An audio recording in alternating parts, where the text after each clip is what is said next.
Hello, welcome back. Today is January 24th. We're doing business and social stories on your hump day. Hump day. I'm going to keep saying it so we get demonetized because that's probably a naughty word to the YouTube. It might be a particularly tough hump to get over if you're one of the people affected by any of these stories, because we have the return of the collapse section. Google CEO tells employees to expect more job cuts this year. This is from The Verge. The Varga. Removing layers to simplify execution and drive velocity in some areas. That just means nothing. Yeah. It means you don't work here anymore. And they have already chosen the first target. Google lays off hundreds of employees in advertising sales team. This is going to be done with AI now. No need. Bots advertising to bots. And they are not the only one. This one, unfortunately, I guess, this is not layoffs yet. But with these kind of numbers, you can expect that they're going to try to cut somewhere.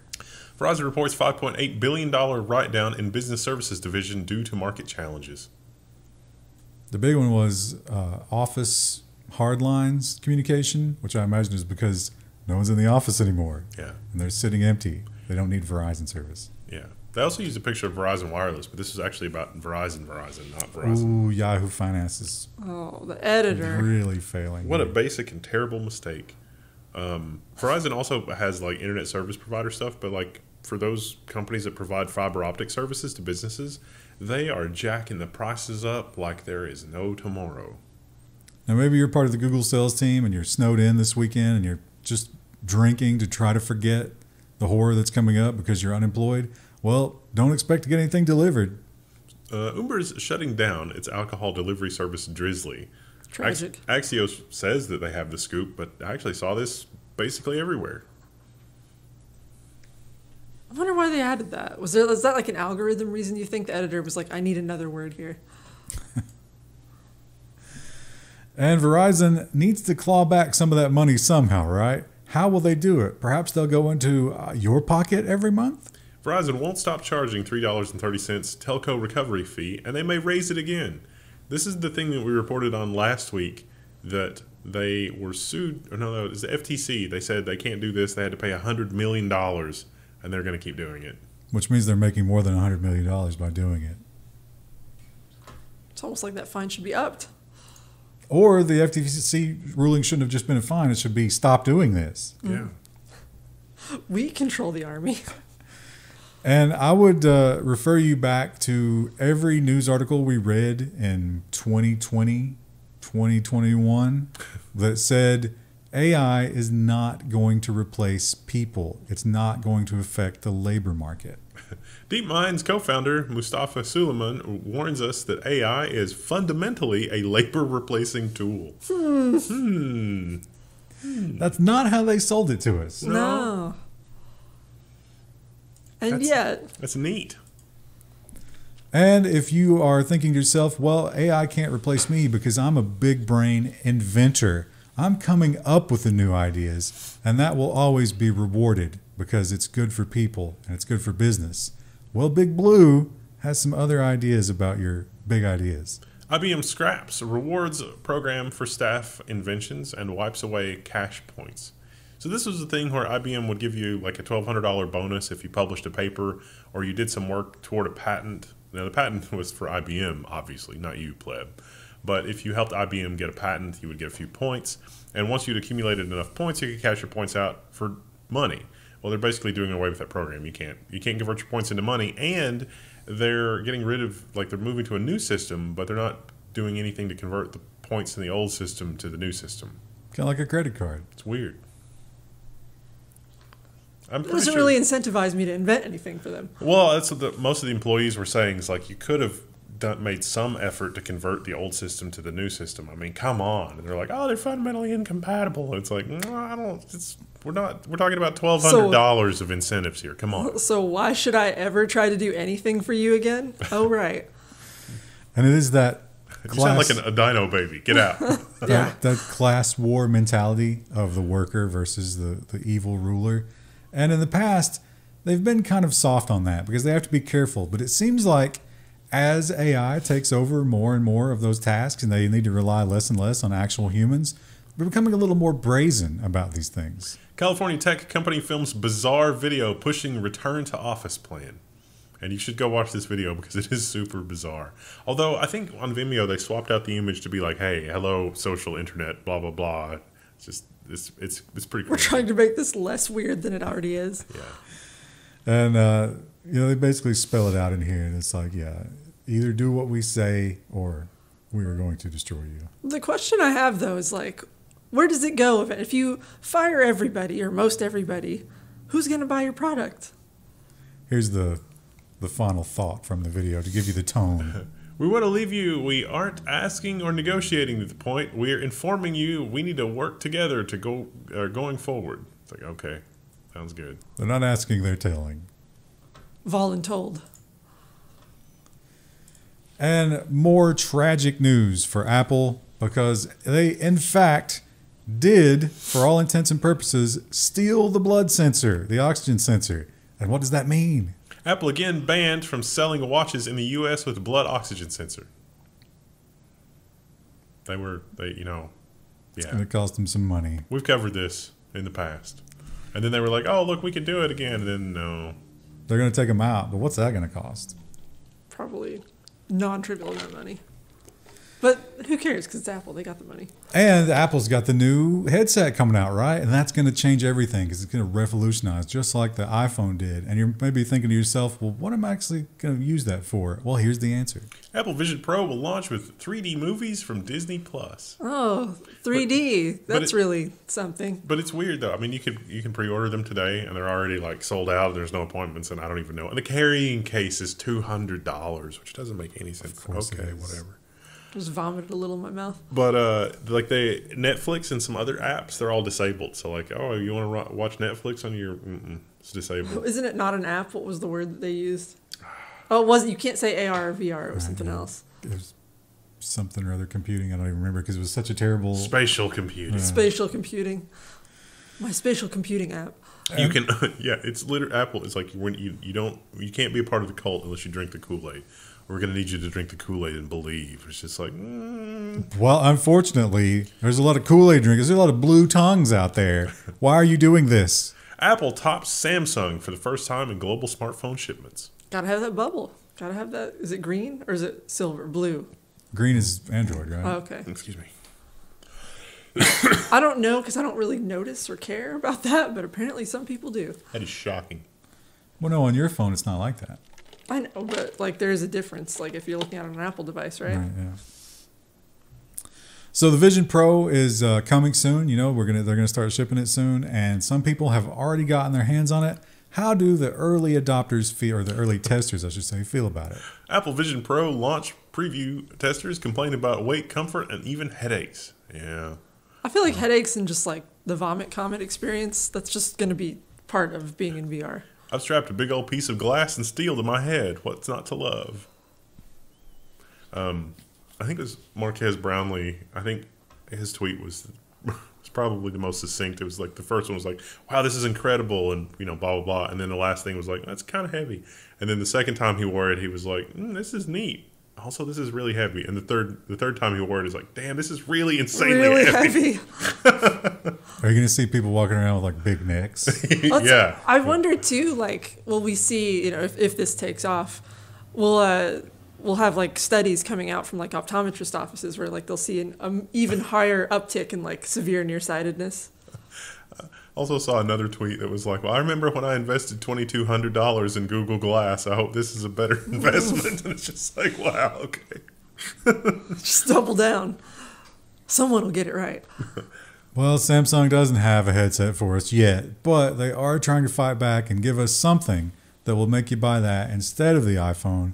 And of course, they're using the buzzword that everybody in the world is using right now. Samsung announces the new Galaxy S24 lineup with AI-powered photo editing and search features. So you can look even more uncanny valley when you smooth out your pores. Does no one remember Bixby? They don't mention Bixby. Their custom AI assistant. You ever accidentally hit the Bixby button and it's like, oh, no. So can I please map this button to be something yet less useless? No. Never.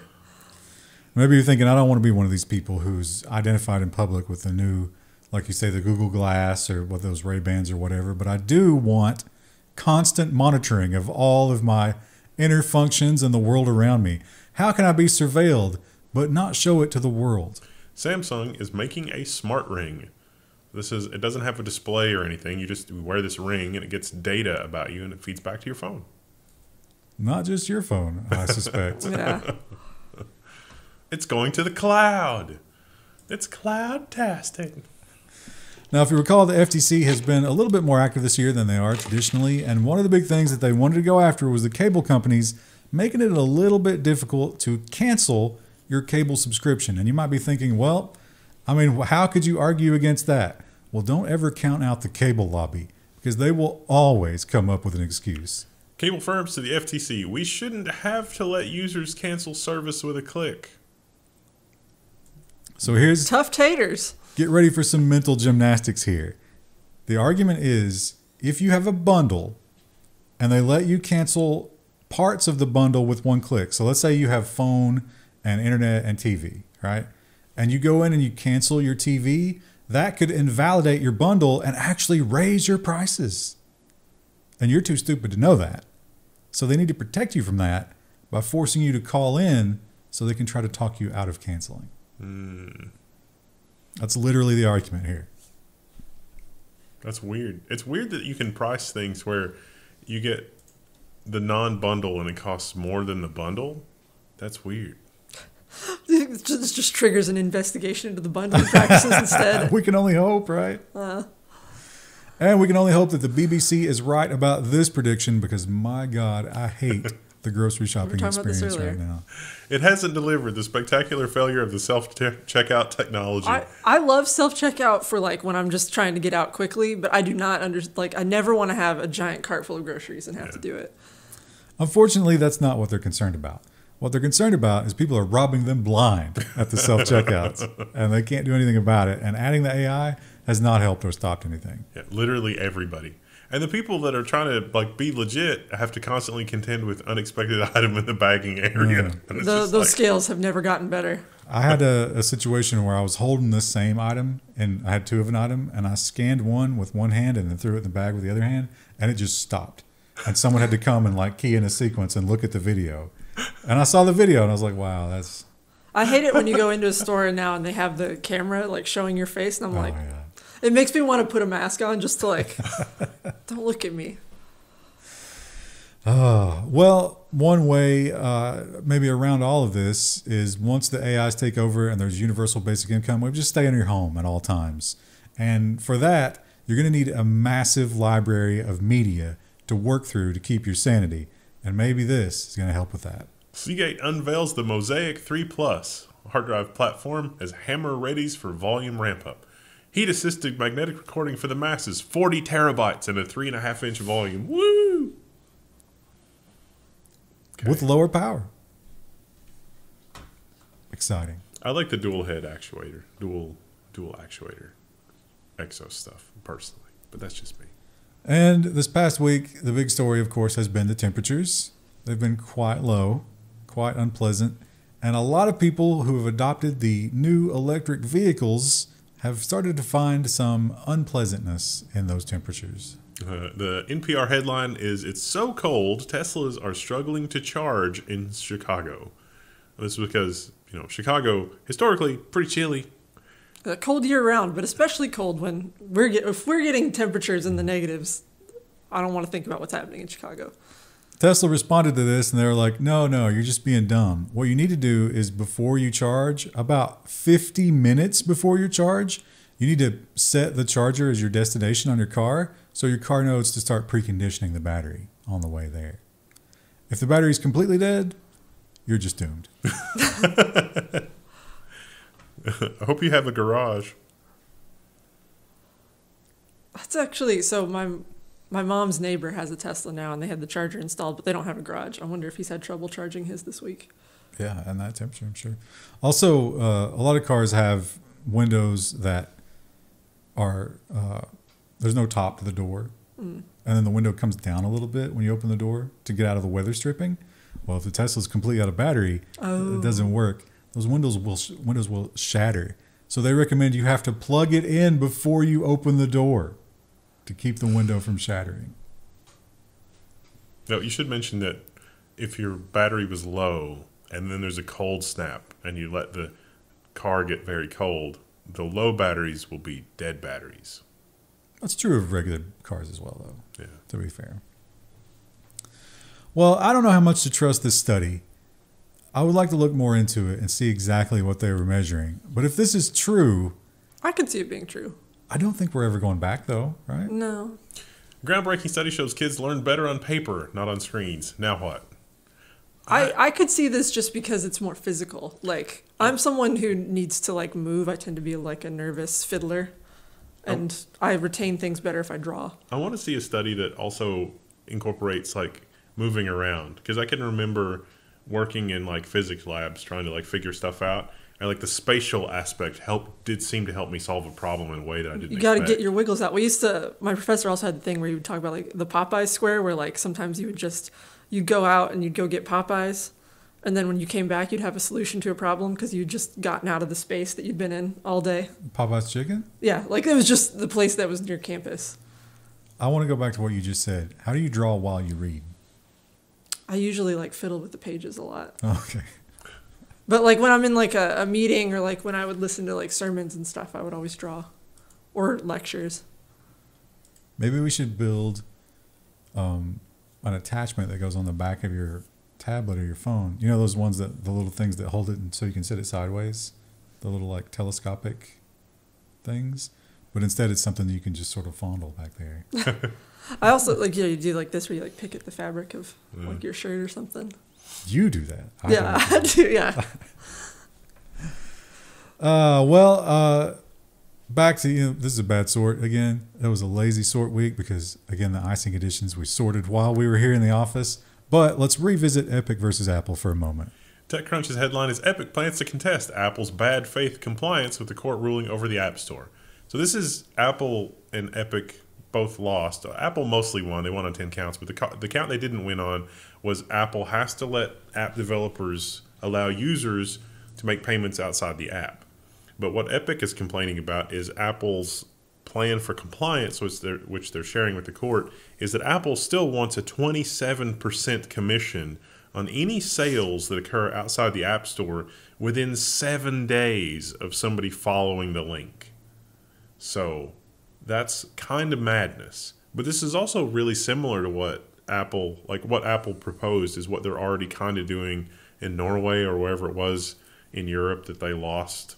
The same kind of thing. It's really similar to what they did there, which, to be clear, is absolutely sociopathic. Like the whole capitalistic idea here is that you have different payment providers as a way of getting you the money. And when Apple's not a middleman, they say, because it's an Apple device, we want 27%. That's like saying, like General Mills saying, oh, because this book is made out of paper and we make paper, we want a percentage of your sales. I don't think they make paper. Didn't Apple reduce the 30%? So this is technically raising the price? It's 27% because they figure 3% is going to be your best case credit card processing fee. But didn't they go to 15 in a lot of cases? Well, that's for the recurring. So the initial sale is 30% and then the recurring is 15. It's clear as mud. But to the consumer, it means nothing. It means the same amount of money will be subtracted from you. Just going to be moved around a little bit differently. It is insane. Can you imagine, like, I'm writing a DOS program and Microsoft's got their handout for 15%?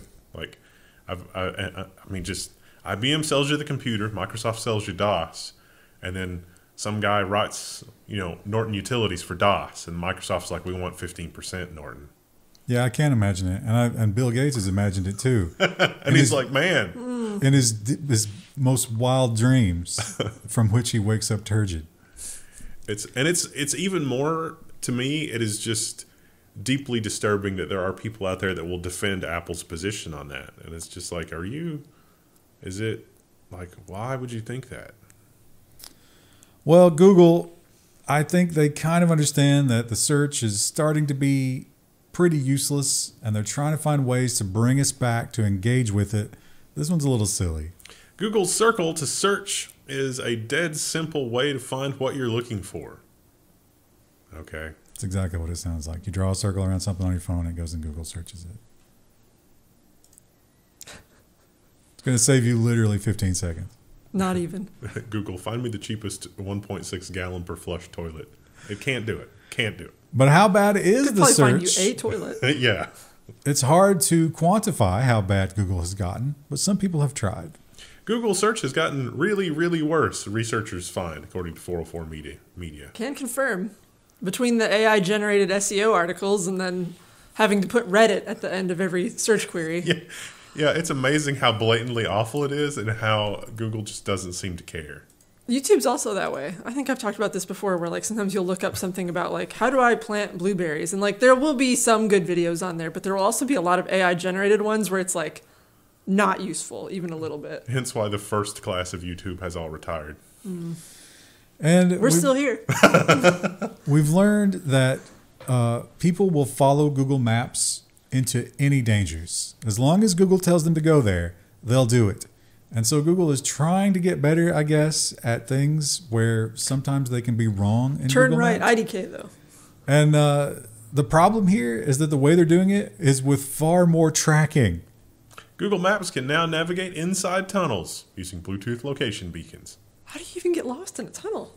Well, the You problem can only is go one way. the problem is Google Maps. Like if you let's say you're taking a tunnel under a river, Google Maps is like, you're in the river. I need to reroute. Oh, okay. But this is going to be exactly like toll booths in the sense that law enforcement will subpoena this information and track your movements.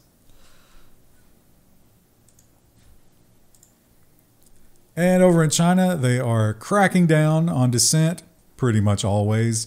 The newest way is with airdrops, and they can now actually figure out who's been airdropping. Did Apple already know that that was a possibility? Apple knew AirDrop users could be identified and tracked as early as 2019, researchers say, as we reported on. Like if you've actually used the technology before and looked at it, it's not super hard to do that. They also point out that it wouldn't be super hard to salt the airdrops to confuse anybody trying to do this tracking, and that some people had actually pointed that out to Apple, I think on Twitter, and Apple did nothing. Yeah, that's a lot of blood on Apple's hands, huh? A lot of kidneys. And, this was so out of order. Oh. But this was the big story we already talked about. Apple revises U.S. App Store rules to let developers link to outside payment methods, but it will still charge a commission. Yeah, this is just... It's the same. They didn't change anything. They moved some numbers around on the page, and they were like, look, it's better. Look at our malicious compliance. This is just... A company that thinks that they are this entitled to just... They should not be in charge. Period. Well, if you think that's entitlement... Apple, Beeper says that Apple is now blocking their Macs from using iMessage entirely. And if you used Beeper Mini as a messaging application, which let you send Apple-colored messages... It's amazing there's a business model there, and yet... if you owned Apple devices, like let's say that you had an Android phone and an iPhone, and you wanted to send iPhone-looking messages through your Android, your iPhone was also banned. And so like you can call Apple support, and they're like, oh yeah, it looks like you're using Beeper Mini. I was like, can you unban my device, please? And they're like, I guess so. So those aren't even Apple devices owned by the Beeper people. All of theirs have been banned. But if you used it on your own devices, which they permitted, then you were also locked out, even if you had other Apple legit devices, which again, it's just incredible. You said something interesting there. Apple-colored messages, but there are no blue apples. There are green apples. And there are red apples. Well, Bing, as bad as Google is, no one's using Bing. No. People are like, well, yeah, it's terrible, but come on. At least it's not Bing. Yeah. And Bing, they got the new AI, and they're like, hey, we're going to spend a ton of money, and Bing's going to get better. Did they get returns on that? Bing gained less than 1% market share since adding Bing Chat, which is a free chat GPT. Rousing success. People were more willing to pay $20 to use Chat GPT than Chat GPT for free via Bing. I mean, I like FlexNom. It is funny, but we do need other options, right? But Yeah, but I don't think the other option is Microsoft. No. It's the same kind of thing. Do you know why we don't use Bing? Because it's so needy. Like it shows up and it's like, hey, we should really import your profile and configure Edge and do this other stuff. And it's just, no, just never. Stop. It's like, you need to log into your Microsoft profile. No, I don't. You ask me that one more time, I'm going straight to Linux. We talked. I guess that was yesterday. We talked about like the whole computer science ethics. Like if you go through a computer science education, at some point they're going to teach you about things that could happen if you're bad at your job, and what should be the punishment here. Apparently, it's just a really sappy "I'm sorry." Fujitsu is so sorry that its software helps send innocent people to prison. This is another story about the postal service thing that we were talking about earlier. Horizon. Yeah. So Fujitsu ultimately is the company that owns the provider of that software.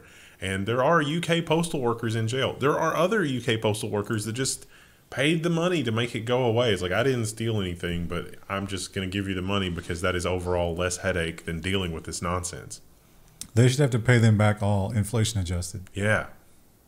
And give them a little bonus. I think the Queen's not alive anymore, but I was going to say they should get a free knighting, something like that. But this has no value. Well, I mean, it's a nice gesture. I wouldn't take it.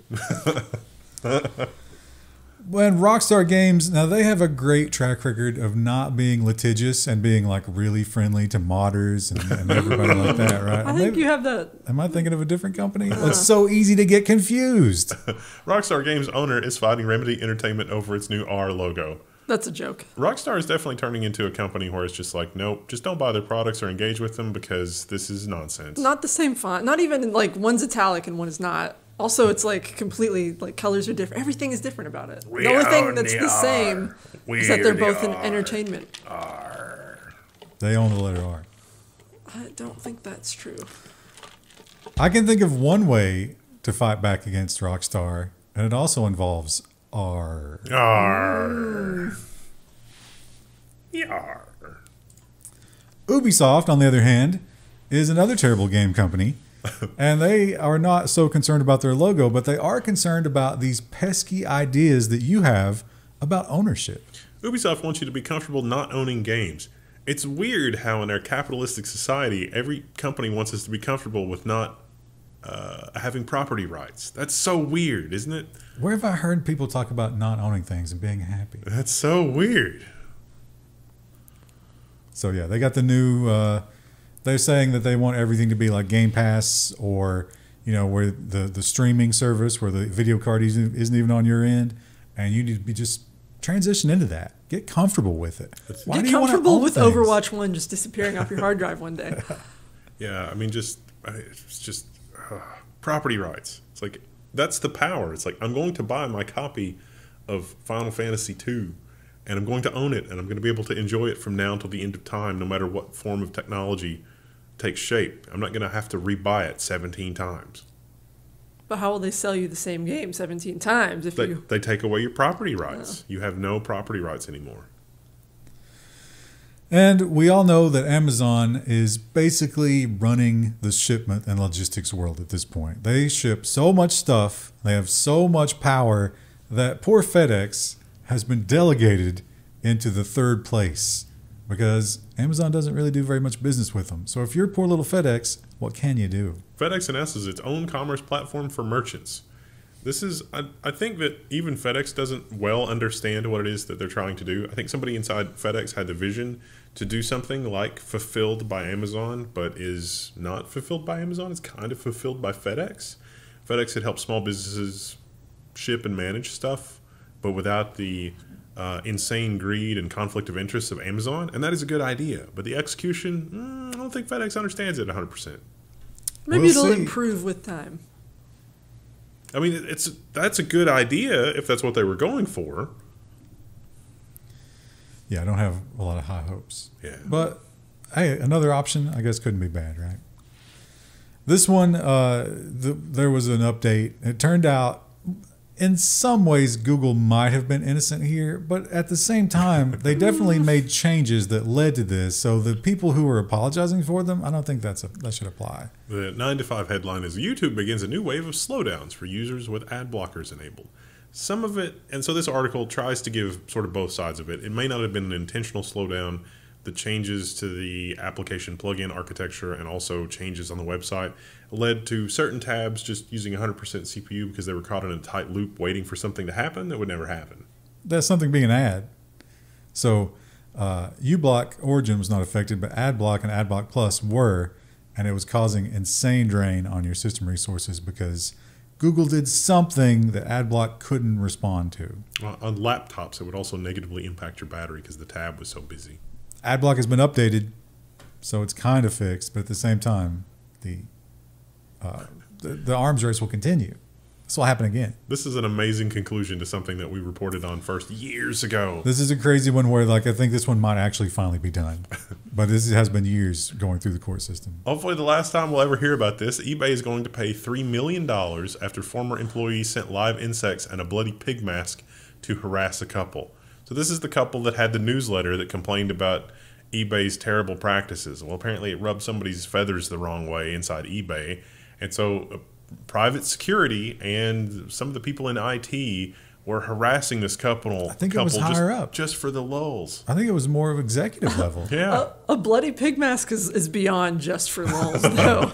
They mailed them roaches. Yeah. And they did all sorts of horrible things to these people. They signed them up for email newsletters. That level of pettiness running your company, Yeah. that should be worrying, right? It also makes me think some of the stuff that they were saying was hitting home because they were complaining about eBay's business practices, and it's like they should be investigated because they're abusive to sellers. And Yeah, they didn't respond with, "Oh no, that's not how things work." yeah, They responded with pig Stop talking heads. about that. Yeah. And moving on to social media, pour one out, although she's not dead, and she will actually really enjoy the rest of her life with her mega, mega riches, I'm sure. Sheryl Sandberg is going to exit Meta's board.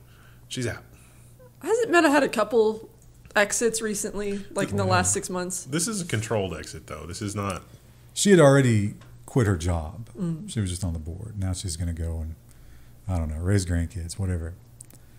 And Consumer Reports did an amazing little study. Now, most of us knew this, but the number is pretty staggering. If you are still clinging to your Facebook use and thinking, it's not that big a deal, well, it's $48,000 or 48,000 entries worth of deal. The Verge's headline is 48,000 companies sent Facebook data on a single person.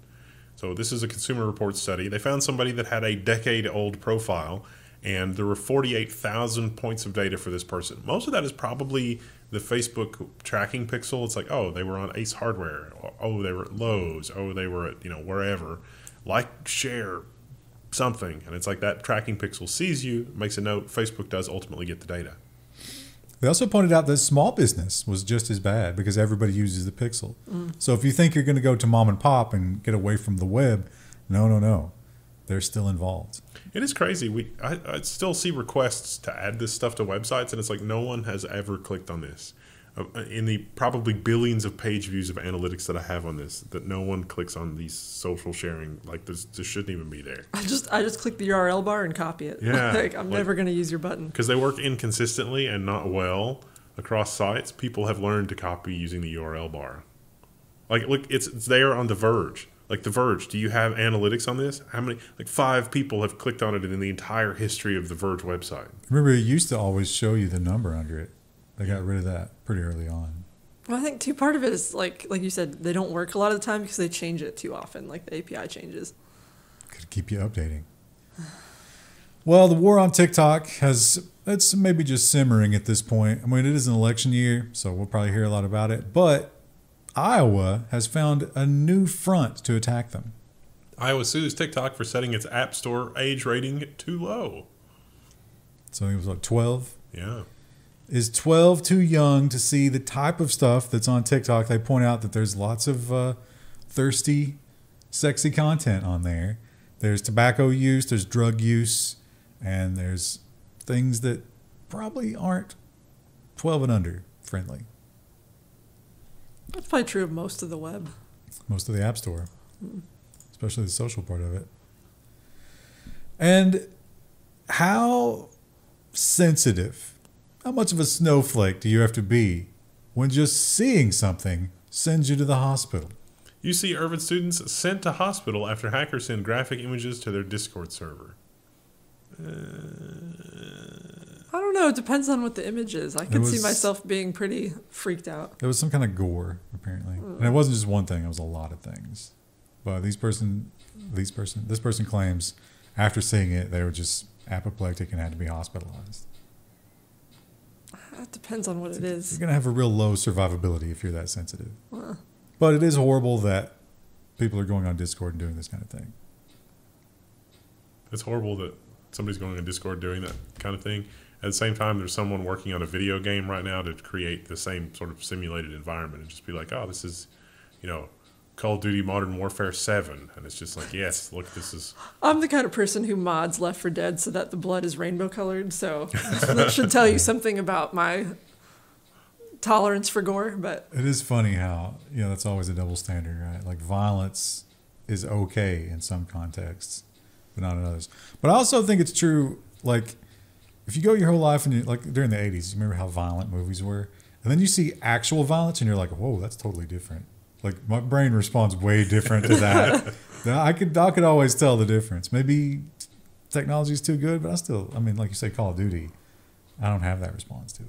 No, well, just remember I remember ragdoll physics in like Half-Life, and it was like, whoa, there's ragdoll physics in a game like and then because up to that point, the most advanced thing is that you could fragment a body. You hit a body with a rocket and it explodes into little fragments, and it's like, oh, that's a neat video game. And then ragdoll was a thing. And it's like, whoa, that's interesting. Usually though, it was like silly, like something would ragdoll, but then the physics would mess up and it'd go like flying up in the air, and so like it sort of was cartoony. But even the hyper realistic stuff that they like really tried to work on like that, you can see that. You'd be like, wow, that's cool, that's impressive. But then the first time I saw a beheading video, I was like, oh, that's totally different. See, I won't even watch that. Like, if I see that kind of stuff, like that link stays blue, I'm not clicking it. I wish I had, because it really is like visceral. Yeah. And I guess if, I'm arguing against myself here, because if that's what they were showing here, then yeah, that would be nasty. I didn't go to the hospital though. Yeah. Be careful about what Discord channels you join. Yeah, don't click on stuff like that if you got a sensitive heart and or stomach. Anyway, that was a nice note to end on. We'll see you guys on Friday. That's something that's going to lead into the Friday nonsense, kind of, but not really. Yay! You got a day to get over it. You got a day to go to the hospital.